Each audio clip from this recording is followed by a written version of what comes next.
కేంద్ర ప్రభుత్వం అనుసరిస్తున్న విధానాల వల్ల విశాఖ స్టీల్ ప్లాంట్ రక్షణ ప్రశ్నార్థకంగా మారిందని, దీని రక్షణకై రాష్ట్ర ప్రభుత్వం తన చిత్తశుద్ధిని ప్రదర్శించాలని రాష్ట్ర సిఐటియు ప్రధాన కార్యదర్శి సిహెచ్ నరసింగరావు డిమాండ్ చేశారు.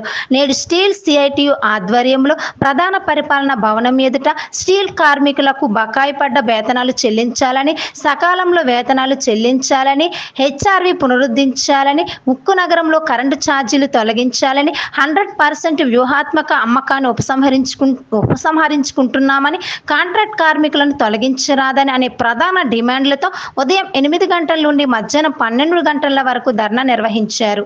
అందుకని కావాలని దీన్ని బలహీనం చేసేదానికి నువ్వు ప్రయత్నం చేస్తున్నారు కేంద్ర ప్రభుత్వం. అలాగే రాష్ట్ర ప్రభుత్వం కూడా వాళ్ళకి తానంటుంది. అధికారంలోకి వచ్చిన తర్వాత ఎన్డీఏ తనకున్నటువంటి అధికారాన్ని ఉపయోగించుకొని ఈరోజు కేంద్ర ప్రభుత్వాన్ని నిలయగలిగినటువంటి శక్తి ఒకే ఒక రాష్ట్రం ఆంధ్రప్రదేశ్కి ఇక్కడ ఉన్నటువంటి ప్రభుత్వానికి ఉన్నది. కానీ కావాలని చేయడం లేదు. వాళ్ళకి కావాల్సినటువంటి సొంత పనులు చక్కబెట్టుకుంటున్నారు తప్ప స్టీల్ ప్లాంట్ గురించి పట్టించుకునేటువంటి ప్రసక్తిలో లేదు. అందుకనే దాన్ని కాపాడుకోవడానికి ఎటువంటి ఉద్యమైనా చేయడానికి, అట్లాగే కార్మికుల జీతాలు హెచ్ఆర్ఏ సకాలంలో చెల్లించాలని, దీనికోసం అన్నింటికంటే కూడా కాంట్రాక్ట్ కార్మికులను ఒక్కరిని ఉద్యోగం నుంచి తొలగించినా కూడా సహించేటువంటి ప్రసక్తి లేదు. కాంట్రాక్ట్ కార్మికులందరినీ కూడా ఉద్యోగాల్లో చేర్చేదాకా పోట్లాడతాం.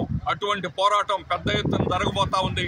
దానికి అందరూ కూడా సిద్ధం కావాలని, ఆ విధంగా కేంద్ర రాష్ట్ర ప్రభుత్వాల నాటకాలని కట్టిపెట్టండి, మా పోరాటాన్ని ఉధృతం చేస్తామని చెప్పి కేంద్ర రాష్ట్ర ప్రభుత్వాలను హెచ్చరిస్తున్నాం.